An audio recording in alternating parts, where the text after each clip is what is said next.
Hey guys, what's going on? This is Shadow, and today I'm going to be doing an updated deck profile of my Simorgh deck for March 2021. Now, I'm really excited about showing you this deck because it is a lot of fun to play. There's a lot of really good Simorgh cards now to come out. Before, I remember years ago they didn't even hardly have any except for a few of them. But with the release a couple years ago, they were able to actually have a lot more support, enough that you could easily build a deck. And this is a lot of fun because you have the big bird boss monsters, as I call them, that all have effects either negate stuff or pop cards back to the deck or destroy cards on the field, and you have the smaller ones that all have great effects to be able to search for those support cards, such as the Elbraz, the field spell, or other cards to be able to search for in your deck for Simorgh cards to be able to add to your hand to keep going with your plays, especially to get out the big ones, say like Elbraz and then Bird of Beginning, that can allow you to have an additional normal summon that turn, and it also lowers the tribute cost of these monsters to get them on the field much quicker. Also, all of these Simorgh cards have the effect of, if they're in the graveyard, the once you can actually bring them back if you don't have any spell or traps on the field. So it's perfect, especially if you're going first. That way you can bring out multiple ones and you can set up for your link plays, mainly to get this guy and to get the Barrier Stash of the Storm ones. And I also have a little kind of like a combo to be able to show you while I'm showing you this deck profile, or to get like Appaloosa if you have at least 4 other monsters on the field. Alright, so without any further ado, let's go ahead and get started. But if you haven't yet, please remember to like, comment, and subscribe to this video. And please click that notification bell so that way you're notified of all my deck profiles, test hands, and combos, and unboxings. And always try to post in your comment section. I'm always going to try, I love reading them, and I'm going to try to reply to them back as much as I can. Alright, so without any further ado, let's go ahead and get started. Alright, so I'm gonna run in this deck. You can run 2 if you want. I'm gonna run 3 just for maximum proficiency. 3 copies of the Simorgh Lord of the Storm. Now, Lord of the Storm is great because it has a quick effect that can shuffle a card back into the deck if they activate an effect, spell or trap card is activated. You can actually send and shuffle it back into the deck, which makes it very, very, very good, because that way they don't get it again, they don't have it in their hand, and it's completely get rid of. Plus, if it's especially a hand trap or something, that's really, really good too. Alright, then you got 3 copies of Simorgh, Bird of Darkness. Darkness is quite possibly, next to Bird of Beginning, the best one in this deck. He negates, when a spell or trap card is activated, I contribute a wind monster and negate the activation. And, I mean, not much to be said about that. I mean, it's really, really good, especially for the spells and traps. And Appaloosa is what you're going to use for the monsters, but this guy is great because he can negate the spell and traps, and he can be brought back from the graveyard just as well, just like all the other ones. Then you got 1 copy of Dark Simorgh. Dark Simorgh is actually really good in this deck because you can bring him back from the graveyard by discarding a wind and a dark monster, and if he's in your hand, you can remove from play a wind or dark monster to special summon him. He's great because your opponent cannot set cards, so that really, really makes it difficult for them to play anything, especially if you go first. And he's just a really, really good tech card to definitely have. That's why, but you only want to probably run 1 of them because he can be hand clogging because of the summoning conditions. Then I've got 2 copies of Thunderbird. You can run 3 if you want. I'm just running 2 just for now. Thunderbird is really, really good, and it goes really well with this deck because not only is it a winged beast, but you can reveal this card from your hand, and your opponent can randomly choose a card. If they discard this card, you can special summon it from your hand, and if you do, you can draw a card. If this card is discarded, you can target a select card your opponent controls, destroy it, and that's, like, really, really good. That's what you're going to want. You want to be able to special summon this thing to your side of the field and pop the cards that they have, their set cards, so you can kind of lock them down. You lock them down with Dark Simorgh, and you play cards like this, and it also lets you to have draw power, which is really, really good in this deck. Alright, then we just got 1 copy of Simorgh Bird of Protection.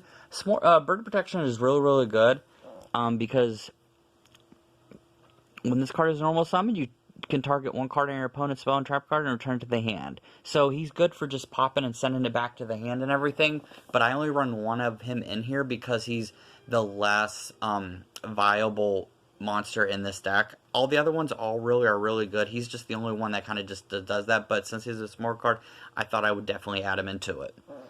Okay, then I've got 3 copies of Simorgh, Bird of Calamity. When this card is normal summoned, you can send it one Simorgh card from your deck to the graveyard, except him. So he's really good for being able to send Simorgh monsters from their deck to the graveyard, so that way you can special summon them from the graveyard and set up for your link plays and just set up for all kinds of just really nasty plays from your extra deck. One good thing about this deck, though, is other than Bird of Sovereignty and just a few other cards, this deck does not rely on the extra deck that much. It's not extra deck heavy, so don't have to worry about that. You can kind of put in whatever you want, just as long as you have Bird of Sovereignty in here. That's the one thing that I would definitely recommend. Other than that, you can kind of put whatever other cards that you want in the extra deck. And then I've got 3 copies of Simorgh, Bird of Bringing. Bird of Bringing is really, really good because when it's normal summoned, I can add one Simorgh card from my deck to my hand, meaning you can just you can pop a card to your hand from your deck, being able to get you that additional draw, and also being able to set up for your plays to get out the big guys, because that is mainly the one thing that you're going to want to do, is you're going to want to be able to get out Bird of the Storm, Lord of the Storm, and Darkness. Those are the main 2 that you want to be able to get, because they're the ones that can negate stuff and send things back to the deck. Then I got 3 copies of Simorgh, Bird of Beginning. This is quite possibly one of the best cards in this deck, because what he does is when this card is normal summoned, you can activate the effect during your main phase this turn. You normal summon and one Simorgh an additional to your normal summoner set. So he's really good for adding that additional summon, which is very, very important since you do play a lot of high levels in this deck.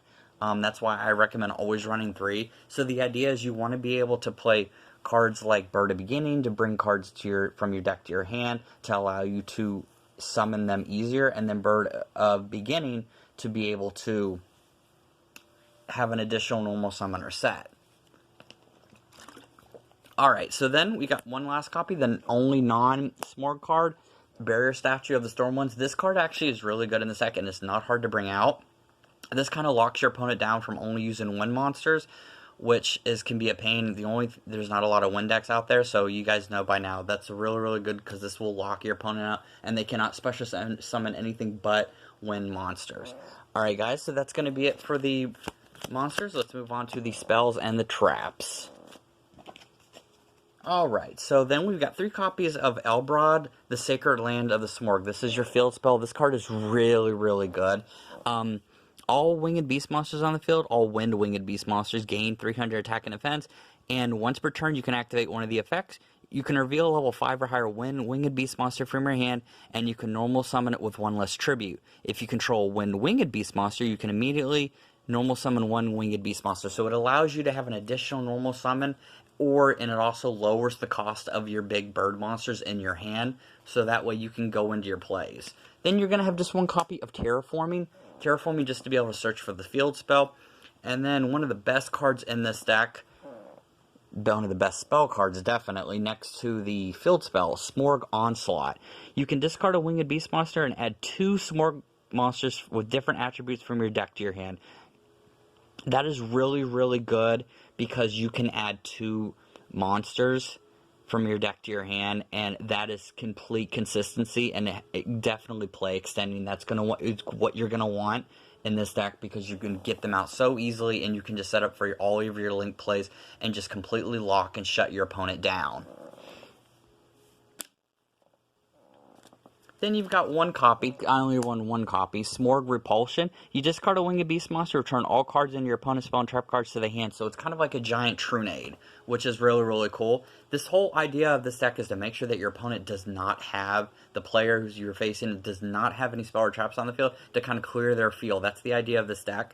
And then we've got 3 copies of Trade-In. Trade-In is great because you run so many level 8s in this deck. You discard level 8 monster to draw 2 cards. It's really good for consistency and being able to get that extension of your plays, get your monsters on the field, especially, whatever you need to do.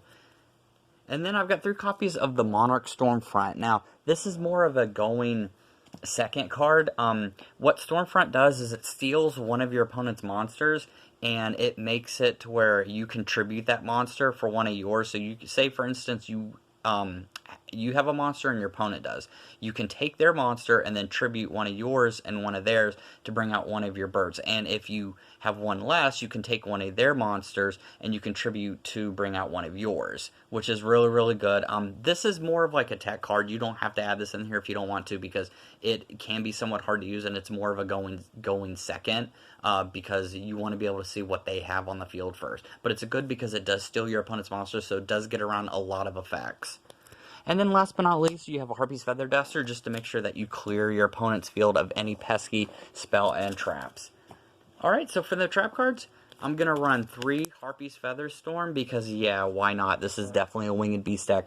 You're going to want to run this because this makes it to where your opponent cannot activate monsters' effects, and this completely shuts them down even more. That's why you have to run it. Even if it's not a Harpy deck, you still have to run it, especially if it's a Winged Beast deck. And then last but not least for the traps, I've got 2 Simorgh Sky Battles. Now, this is what I was talking about, guys, when I was talking about this Barrier Statue of the Stormwind combo. Winged Beast monsters you control cannot be targeted by your opponent's card effects or their monster's attacks, meaning they can't really attack your opponent's monster. So if you have this and a Barrier Statue of the Stormwind, they are not going to be able to attack it or your other Winged Beast monsters with the highest attack.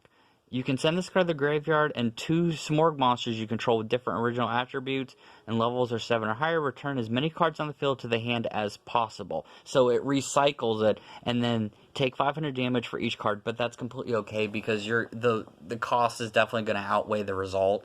The idea is for you want to be able to lock your opponent down and make it to where your opponent cannot attack your monsters. So, alright, that's going to be it for the spells and traps. Now we're going to move on to the extra deck. So I just run 3 copies. You can run 2 if you want. 3 copies of Simorgh Bird of Sovereignty. This makes it to where this searches your deck for Simorgh cards, especially at the end phase of the turn, and depending on the number of unadjacent or unoccupied spaces. So that way, if you have no spell or traps and your opponent have no spell or traps on the field, you can pretty much summon whatever you want from your deck. So that's really, really good. And if you want to summon the Barrier Statue, that's pretty much what you're going to do. So what you would do was you would have this on the field, you would have this set for your next turn, and then you would special summon from your deck at the end phase of the turn, Barrier Statue of the Stormwinds, and then when they attack, or at the beginning of their turn, you can play Simorgh Sky Battle. And it makes it to where they're not going to be able to pretty much attack it. Alright. Then we're going to have 1 copy of Appaloosa, because believe it or not, getting 4 Link monsters on here, or 4 materials for it, is not hard at all. And this also helps you negate monster effects to help with your plays and protect your monsters. Just 1 Great Fly. This is completely optional, guys. Just like the Wind Charmer is. Some of these cards in here you do not have to play. This is kind of just like a basic extra deck, because this deck doesn't rely on the extra deck that much, so you don't have to worry about what you put in. Then 1 Castel, Skyblasting Musketeer, 1 Lightning Chidori, Castel to pop cards, Lightning Chidori to pop cards as well. Lyricalesque Assembly Nightingale, which is actually not that hard to bring out, especially with Bird of Beginning. This protects it to where it cannot be destroyed by battle or by card effects, and you can actually attack your opponent directly if you so choose. So I have it run here because it is actually very useful, especially in this deck. Then I've got Proglio, which is like a Monster Reborn, and then your Salamangreat Almirage. So if I butcher that, I do apologize. Almirage is actually really good because you do have monsters in here that have 1,000 or less attack, and this can help protect your Barrier Statue even more just by tributing it, and you can also bring this card back from the graveyard after with the effect. So that's really, really good to be able to actually kind of protect your Barrier Statue and make it to even where it can't be destroyed by card effects. So if you don't have Simorgh, they end up attacking it and then they try to trigger it, you can have this and tribute it, and it cannot be destroyed by card effects. Then I've got Underclock Taker. And then for the other cards, I've got Galaxy Eyes Cypher Dragon that you can use for the 2 level 8 monsters, which is really, really good. And then you've got Armored Kappa, And then last but not least, number 47, Nightmare Shark. Now, like I said, all these are completely optional, guys. Don't have to run it. Just the only one I would recommend is definitely run Cypher Dragon, because actually Cypher Dragon is actually really, really good. Once per turn, you can attach material from this card, then target one face-up monster your opponent controls. Monsters you control cannot attack your opponent directly for the rest of the turn except this card. Also, take control of the targeted monster until the end phase. But when this card is applied, it has its effects negate. Its attack becomes 3,000. Its name becomes Galaxy Eye Cypher Dragon. So that's a really, really good effect, guys. It's something that it's good because it can... Your opponent controls monsters that you control cannot attack your opponent directly for the rest of this turn except this card. So they have to be forced to attack this card. So that's a really good diversion, and it's really good to locking down your opponent anymore. Alright, guys, that's going to be it for the deck profile. I hope you guys enjoyed it. This is a really, really, really fun deck. It's really good for stalling, and it's just really just funny to be able to see Simorgh actually have the support that it did. And it was, like I said before, it's really, really cheap. It only cost me about $20 to get the base set, which is pretty much almost every card in this deck minus the extra deck. And the extra deck is something that you don't have to worry about, because you're only going to be playing a few of the extra deck cards in here anyways. Maybe with Appaloosa, Simorgh, Bird of Sovereignty, and then the Salmon Great. Other than that, you're not really going to need the extra deck too much. But the main focus in this deck is to be able to bring out your bird monsters, your big bird monsters, and just negate their effects, pop their cards and everything, and then locking them down with their barrier statue of the Stormwinds. Alright, so that was it for this deck profile. I hope you guys enjoyed it. And with that, see you guys next time. Oh, by the way, I just wanted to also say thank you to my new subscribers. Thank you guys for making me hit 56 subscribers as of yesterday. That was really, really awesome. I really appreciate it. You guys are the reason why I keep these videos going, and I just want to say thank you. All right, now, with that, see you guys next time. Later.